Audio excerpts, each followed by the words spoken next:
Et bonjour tout le monde, je reviens avec une vidéo. Alors là c'est comment pouvoir clôturer, on reste dans la lignée parce que déjà merci aux personnes qui commentent, qui like et qui me donnent un peu votre ressenti. On va rester dans cette lignée là, dans cette trajectoire là et on va tout simplement aller voir comment vous pouvez clôturer votre année le plus sereinement possible. Voilà, comment terminer cette année sur une note positive, on va dire, parce que je sais que voilà, les fêtes de fin d'année, c'est pas forcément des moments qui sont en fait hyper agréables. Voilà, pour certains d'entre nous, on n'ose pas trop en parler. Il y a un peu un espèce de tabou autour de Noël, à savoir qu'il faut, voilà, toujours on veut voir le positif et tout ça, sauf que malheureusement tout le monde n'a pas des familles déjà qui sont encore complètement unies, c'est-à-dire que pour toutes les personnes qui ont des familles recomposées avec des enfants, voilà, qui doivent aller chez papa ou chez maman, ou voilà des difficultés par rapport au clan familial où il y a des gens qui s'entendent plus ou des choses comme ça, c'est pas forcément facile. Et donc je sais que c'est pas la période finalement la plus sereine, même si, en tout cas je vous le souhaite, on a quand même généralement l'envie et l'élan d'aller avec les gens qu'on aime et de se retrouver. Donc voilà, je sais que c'est un peu à double tranchant, pardon. Je suis encore un peu malade, mais j'en sors. C'est un peu à double tranchant, mais c'est pas voilà, c'est pas forcément quelque chose qui est super agréable pour tout le monde. Il faut aussi accepter ça, le reconnaître, ne pas avoir honte de le dire et aussi de pouvoir un peu parfois, voilà, poser un petit peu la façade et dire bon voilà, c'est vrai que je commence à en avoir un peu par-dessus la tête de tout ce qu'il y a à faire. Donc voilà, on va un petit peu voir quels sont les messages. Donc je vais faire deux choix. Pour voir un petit peu quelle est la couleur de cette fin d'année et comment est-ce qu'on peut terminer cette année sur une jolie note. Là, on va découvrir les cartes ensemble. J'ai pris l'habitude de faire les tirages au fur et à mesure. On va mettre de la pyrite et on va mettre l'améthyste cactus, qui est un peu sale d'ailleurs. Alors, on va commencer directement avec les personnes qui ont choisi la pyrite. Qu'est-ce que vous avez comme carte? Déjà, commençons par le commencement. Ah, vous avez Outlook, l'ascendant. Donc, peut-être en astrologie, si vous connaissez votre ascendant, vous pouvez le calculer directement sur des plateformes qui permettent de faire ce genre de choses directement sur Google. Hein. Là, j'ai pas besoin de vraiment de mâcher le travail. Faites calculer sur thème astral, vous allez avoir pléthore de choses qui vont sortir. Là, on nous dit, en gros, prends soin de ton corps physique, de ton apparence, et si pour cette fête de fin d'année, t'as envie de mettre le paquet, de te sentir beau, belle, d'aller chez le coiffeur, de refaire un peu ta garde-robe, ou tout simplement de passer du temps pour prendre soin de toi physiquement, d'aller te faire un massage, de te mettre des petites crèmes sur le visage ou sur le corps, ou tout simplement d'aller dans une je sais pas, un hammam ou d'aller dans un institut de soins, vas-y, fonce. Si tu as envie de te mettre sur ton 31 tous les jours, fais-le. Vraiment, il y a cette notion de faire les choses pour soi et de prendre soin de son apparence physique ici. Alors, quel est le message pour cette fin d'année? C'est ça, fais-toi plaisir. Ouais, c'est vraiment le message. Alors évidemment, toute proportion gardée. Si on a du diabète, je suis pas en train de vous dire de vous engloutir 15 gâteaux et de faire une crise de glycémie. Là, on est juste en train de vous dire, dans des proportions raisonnables, fais-toi plaisir en cette fin d'année. Et fais des activités qui te plaisent. Si pour toi, regarder des vidéos de cuisine, ça te détend, vas-y. Si t'aimes peindre des petits dessins prêts avec les petites cases où tu dois t'appliquer pour faire tes dessins, fais tes dessins. Si t'aimes faire du tricot, fais du tricot. Si t'aimes aller faire des randonnées ou des balades à vélo ou te mettre à la salle de sport et aller sur ton tapis de course, vas-y. En gros, vous, pour cette fin d'année, on vous dit, fais-toi plaisir, ose te mettre en priorité. Parce que je suspecte que peut-être que les personnes qui ont choisi le groupe 1 ont tendance à mettre peut-être les autres avant. Placer les besoins des autres avant les vôtres. En plus, les fêtes de fin d'année, alors là, pour voir les codépendants et les dépendants affectifs et les personnes qui ont tendance à se sacrifier pour les proches, Noël, il n'y a pas meilleure période pour savoir si on l'est ou pour voir si des gens dans notre entourage le sont. Parce que ça va typiquement être le profil de gens qui vont vouloir faire trop. C'est-à-dire, je vais m'occuper de la bûche, je vais m'occuper du gâteau, je vais m'occuper des cadeaux, je vais m'occuper d'aller chercher les enfants, de machin, de bidule, de trucs. Et en fait, à la fin, c'est généralement les personnes qui profitent le moins de leur Noël. Non pas parce qu'ils n'ont pas l'envie ou qu'ils n'ont pas envie d'être avec les gens avec qui ils sont, mais c'est qu'ils sont tellement au bout du rouleau parce qu'ils en ont tellement fait durant toute la période marathon pré-Noël que généralement c'est ceux qui vont choper le petit rhume ou la petite gastro la veille de Noël et qui sont complètement racaplins et patapouf pour les fêtes et qui passent généralement un moyen moment tout simplement parce qu'en fait ils peuvent pas profiter parce ils ont tellement usé la corde par les deux bouts qu'ils sont au bout du rouleau quand on arrive à la finish line, à la ligne d'arrivée, c'est ceux qui sont morts en fait hein. Ok, voilà, on vous dit de vous reposer aussi et de prendre soin de vous. C'est marrant que je vous disais, j'ai failli le dire, je sens que j'ai le groupe des gens qui veulent vraiment se couper en quatre pour les autres, faire vraiment trop, en faire beaucoup trop. Ça me confirme avec le Page of Cups ici, le valet de coupe, ça me confirme cette notion d'en faire beaucoup trop, d'en faire beaucoup trop.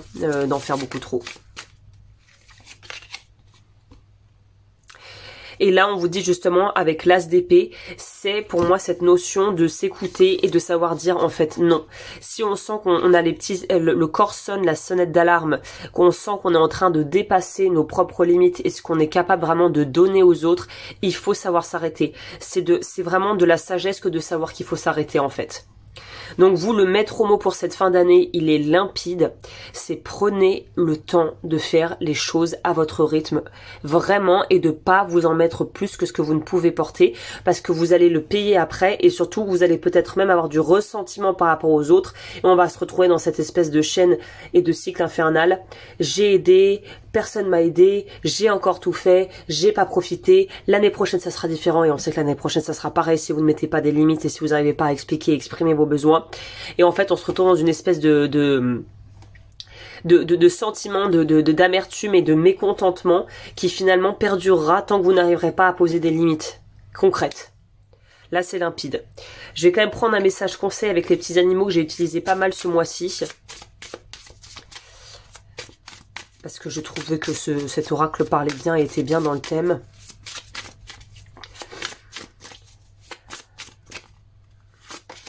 Serpent, lorsque j'accueille pleinement ma puissance, je n'en ai plus peur. Et je pense qu'assumer sa puissance ici, c'est justement être capable de dire non. Ce qui est chose qui est fortement pas aisée, hein, je reconnais. Mais je pense que vous, c'est vraiment ça. C'est accueillir sa puissance, c'est être capable de dire non. Clairement. Eh ben écoutez groupe 1, je pense que là pour le coup ça sera... ah non, peut-être pas le dernier tirage, j'ai encore des choses avant l'année 2024 qui sont en préparation, notamment les horoscopes, mais je ferai une annonce. Sur ce, je vous souhaite une très belle journée au soir en fonction de quand vous regarderez cette vidéo. Et je vous dis à tout bientôt pour de nouveaux tirages. Prenez bien soin de vous. Je vais boire un peu et on va faire groupe 2. Alors, groupe 2, vous avez choisi l'améthyste. Quelle est la fin de votre année ? Alors vous, on vous dit que si vous avez du mal à communiquer et à rester en lien avec vos proches, faites-le. C'est-à-dire les amis, la meilleure amie qui est partie vivre au Québec ou je sais pas, le meilleur pote qui est en Tanzanie ou en Australie et que vous avez envie d'appeler depuis 3 mois mais que vous ne faites pas. Peut-être que vous pourrez utiliser cette espèce d'excuse pour vous pousser à le faire, notamment si vous avez tendance un petit peu à laisser de côté les amitiés parce qu'il y a eu trop de choses qui ont pris le pas, la famille, le travail, et on n'a jamais le temps de rentrer chez soi, on est éclaté. Et la dernière chose qu'on a envie de faire, c'est de passer une heure au téléphone avec quelqu'un même si on l'aime beaucoup. Là, il y a une notion de reprendre contact, de reprise de contact avec des gens que vous appréciez. Alors je parle pas de l'ex qui est potentiellement votre flamme jumelle, alors moi je crois plus du tout à ces choses-là.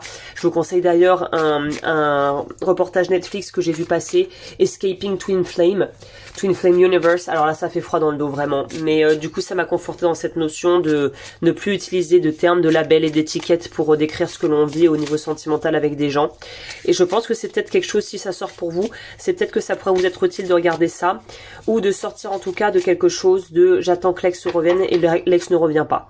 Là je parle vraiment de gens que vous connaissez, que vous aimez, qui sont plutôt dans le cercle amical ou relationnel proche, c'est-à-dire famille ou relation de travail avec qui vous entendez bien.